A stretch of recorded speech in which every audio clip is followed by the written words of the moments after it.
Zaouch, elle est secrétaire nationale de l'Union fédérale des syndicats de l'État, et Mireille Stivella, secrétaire générale de la Fédération Santé et Action Sociale à la CGT. Mesdames, bonjour et merci d'être avec nous ce matin. Bonjour, merci. Alors, vous êtes en déplacement à Mayotte dans le cadre des élections professionnelles dans la fonction publique. C'est pour le 6 décembre prochain. Vous êtes allé à la rencontre de vos militants donc de la CGT ici. Est-ce que le militantisme rencontré ici à Mayotte est différent de ce que vous rencontrez sur le terrain au niveau national ? Il est forcément différent parce qu'il est spécifique aux Mahorais, mais bien sûr, il traverse les mêmes difficultés que tous les militants, et notamment parfois des difficultés pour militer, parfois ils subissent aussi la discrimination. On a quelques exemples, et sinon on peut dire que c'est un militantisme très combatif. Et surtout, sur votre île, vous avez besoin d'énormément de choses pour les salariés. Et forcément, on sent que c'est un militantisme très dynamique qui revendique beaucoup. Pourtant, ici, les revendications sont différentes. On n'est plus sur les mêmes attentes entre ce qu'il y a au niveau national. Ici, c'est surtout le rattrapage vers ce qu'il y a au niveau national qui est défendu. Oui, il y a aussi des problématiques particulières. Par exemple, le problème de la reconstruction de carrière qui n'est pas réglée depuis 2009 pour les agents et de l'État notamment, avec une absence de prise en considération de leur ancienneté, ce qui pose des difficultés, notamment pour ceux qui sont retraitables là, puisqu'on a une grosse perte au niveau des pensions et ce problème n'est toujours pas réglé. Donc il y a des spécificités, mais de façon générale, le problème du recours aux contractuels de façon massive est un vrai problème, et c'est ce que nous rencontrons aussi en métropole. Et puis il y a un problème aussi d'accessibilité des services. Les bâtiments ne sont pas aux normes. Il y a un problème dans le cadre de l'exercice de ces missions dans des conditions de travail qui ne sont pas favorables du tout et qui posent vraiment un certain nombre de problèmes et qui nous interrogent effectivement.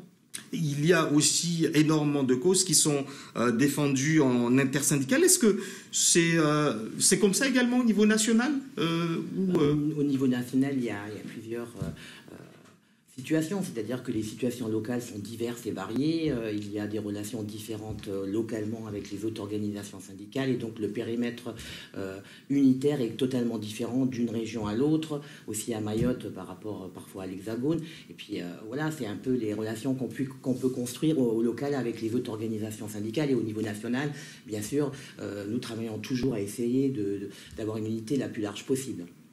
Dans quelques jours, il y a donc des élections professionnelles dans la fonction publique. Ici, les attentes, je disais, sont toujours les mêmes et la fonction publique a connu beaucoup de jours de grève sur des thèmes récurrents, hausse de l'indice de l'indexation de salaire, rattrapage sociaux, etc. etc. Qu'est-ce que vous avez dit, vous, à vos militants ici, finalement, puisqu'ils défendent déjà leur... Alors, militants et agents titulaires et non titulaires, à qui on s'est adressé plus largement, on ne s'est pas adressé qu'à nos militants. C'est-à-dire que le 6 décembre, il est impératif, il faut absolument aller voter. C'est important puisqu'on renouvelle nos organismes consultatifs et par là même, on renouvelle la représentativité des organisations syndicales. Donc, effectivement, il y a des combats à mener. La CGT fonctionne selon un triptyque qui est à la fois de faire des propositions, de négocier et de lutter. Donc nous invitons bien évidemment l'ensemble des agents titulaires et non titulaires à voter le 6 décembre d'une part et à bien voter, c'est-à-dire à voter CGT. Mais qu'est-ce que ça va changer concrètement, puisque on sait très bien qu'il y a peu d'agents à Mayotte, mais au niveau national également, qui sont syndiqués, et je ne parle pas simplement pour la CGT, et aussi il n'y aura pas beaucoup de personnes qui votent lors de ces élections professionnelles en général. Qu'est-ce que ça va changer concrètement ? Il faut dire quand même que c'est des élections importantes, c'est un enjeu important. On va questionner les salariés sur le choix qu'ils vont faire pour leurs élus et représentants du personnel.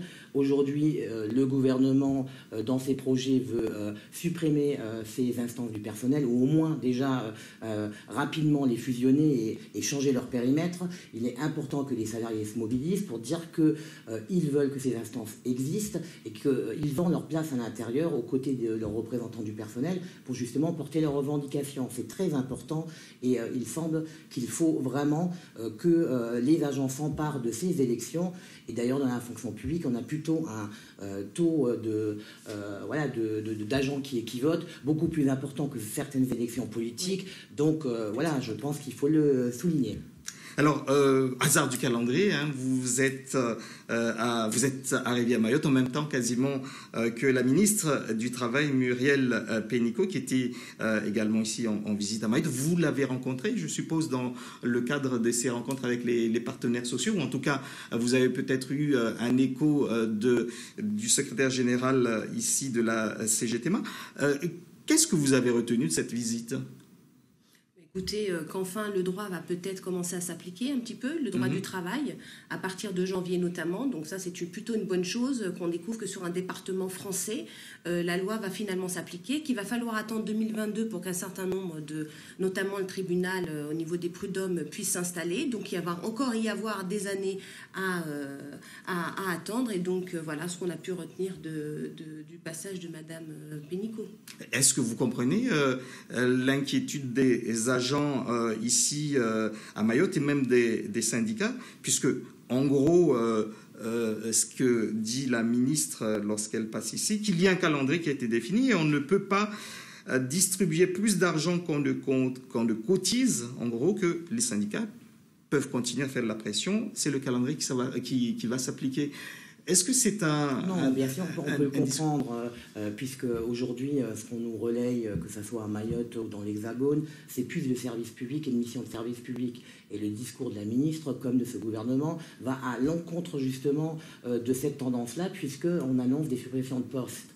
Donc vous comprenez qu'effectivement, autant en tant que militants, mais nos syndiqués et nos agents nous disent, voilà, dans une société justement avec un taux de chômage important comme à Mayotte, il est nécessaire, vous avez malheureusement le triste record à Mayotte, puisque vous êtes à 26%, il n'est pas possible d'entendre que justement, pour des raisons économiques, parce que c'est des choix politiques, nous pensons que les services publics sont nécessaires, sont utiles à la population, et à Mayotte, c'est prégnant, il faut plus de services publics, plus d'agents alors dans tous les versants de la fonction publique. Donc vous comprenez que nous sommes en désaccord justement sur la tendance de dire qu'il faut faire des économies, il faut toujours moins de fonctionnaires. Dans la fonction publique hospitalière, l'extension du Code de la santé publique, de la sécurité sociale, des conventions collectives, etc., vont se faire également petit à petit. Vous avez entendu également de l'impatience de la part des agents que vous avez rencontrés ? Bien sûr qu'il y a de l'impatience, parce qu'ils ont le sentiment quand même que sur votre territoire, les choses ne vont pas assez vite. Et c'est normal, quoi. On est dans une situation où on voit bien que il y a une situation de crise sociale sur ce territoire, et donc on demande, comme les salariés et la population de Mayotte, que des dispositions particulières sont prises et que que les choses avancent beaucoup plus vite. C'est légitime. Alors justement, je repose ma question. Il va y avoir des élections. On a, vous l'avez entendu, des revendications, de l'impatience de la part des Mahorais. Qu'est-ce que ça va changer concrètement, ces élections? Imaginons qu'il y ait... Alors, le 6 décembre, il faut bien comprendre que 8 Français sur 10 sont attachés quand même au service public. Le 6 décembre, aux dernières élections, on a fait à peu près un peu plus de 53% de taux de participation. Il faut que ce taux de participation augmente. Il faut que les agents titulaires, non titulaires, expriment leur attachement au service public. Il faut pouvoir avoir des syndicats qui soient capables, comme je vous ai dit, de proposer, de négocier et de lutter. De lutter pour leurs droits, effectivement, mais également pour les citoyens, pour un service public qui profite aux citoyens, pour qu'il y ait un accès, voilà, quel que soit le lieu d'habitation, le lieu de résidence, il faut un accès au service public. Donc, ce 6 décembre, c'est un rendez-vous qui est incontournable pour l'ensemble de la fonction publique, des 3 versants. Et il faut impérativement, effectivement, donner de la voix et voter massivement. Alors, donner de la voix, voter massivement, c'est un message, finalement, c'est le message que vous voulez faire passer, puisque au niveau des revendications de la fonction publique territoriale, hospitalière ou État, ça sera donc au cours de l'année que les revendications vont remonter. Là, il n'est pas question de revendiquer quoi que ce soit. Non. Mais je veux dire, les organisations syndicales sont aux côtés des salariés toute l'année, au quotidien. Hier, par exemple, j'étais à l'hôpital de Mayotte et on voit que les salariés, vous avez un très bel outil, les salariés sont motivés, la population a la chance d'avoir ce personnel qui est dévoué, mais aujourd'hui, cet hôpital est par exemple sous-dimensionné par rapport à la nécessité, à l'activité sur l'île. Il n'y a pas de structure médico-sociale et il manque de médecins cruellement. Donc nous, avec les salariés, nous portons ces revendications et nous allons jusqu'au ministère pour les porter et puis essayer d'accélérer les choses. Après, il y a aussi la question de l'emploi, la formation. Il faut aussi que les Mahorais puissent accéder aussi à l'emploi et ça veut dire beaucoup plus de formation. Et au quotidien, nous travaillons avec les salariés sur ces questions et nous les portons jusqu'au ministère. D'ailleurs, effectivement, chaque thématique, la CGT, l'Union fédérale des syndicats de l'État, fait des propositions systématiquement. Donc, on n'attend pas le 6 décembre pour en faire. Nous en avons sur toutes les thématiques possibles.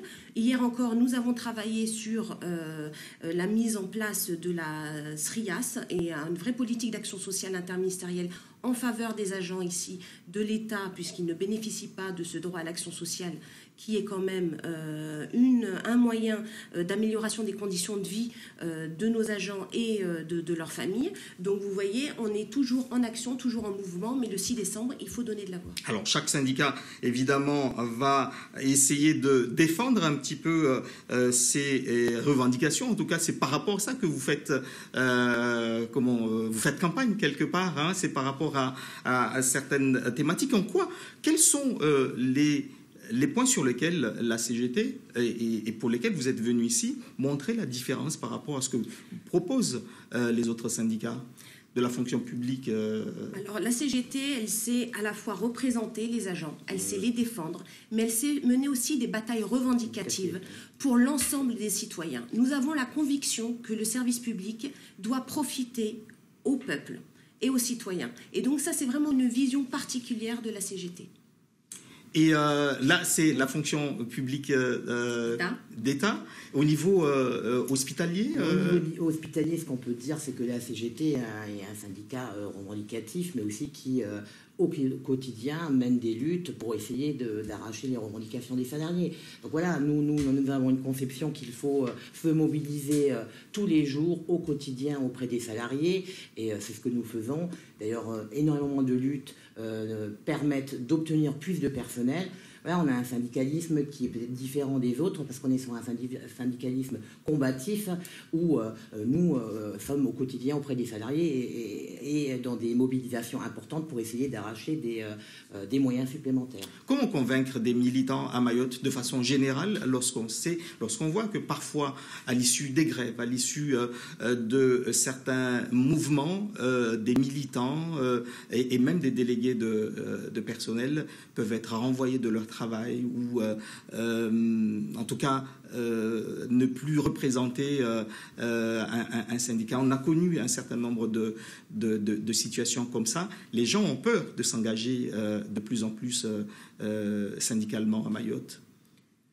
Alors si on est déplacé, si on est victime un peu de criminalisation de notre action syndicale, c'est peut-être parce qu'on gêne et qu'on a justement peut-être aussi raison. Donc il faut impérativement travailler aussi dans l'unité. Et c'est ce que fait ici la CGT Mayotte, particulièrement, puisque la CGT Mayotte est une organisation indépendante avec laquelle nous travaillons, puisqu'elle est notre organisation partenaire. Et donc c'est pour ça qu'il faut travailler à la fois dans l'unité. Il y a une chose que je voulais préciser tout à l'heure. La différence aussi avec la CGT, c'est que nous ne sommes pas repliés sur nous-mêmes. C'est-à-dire que nous avons des revendications, nous avons des propositions, nous menons des luttes pour l'intérêt général, pour les agents, pour les missions de service public que nous défendons et que nous voulons voir multipliées et accessibles à l'ensemble de la population. Mais nous le faisons aussi dans le cadre souvent large, c'est-à-dire que nous ne sommes pas repliés sur nous-mêmes, nous ne voulons pas un syndicat CGT pour la CGT, mais nous travaillons avec les autres organisations syndicales. Et le travail à l'unité justement pour monter dans le rapport de force vis-à-vis d'une administration qui est parfois très autiste. Eh bien, écoutez, ça, c'est la CGT qui le mène. Merci à vous. Merci donc à Dounia Zed Zaouch et à Mireille Stivella d'avoir été les invités de Zakuli ce matin. Dans un instant, le journal en maoré avec Mona Sengdou. Bonne journée à tous.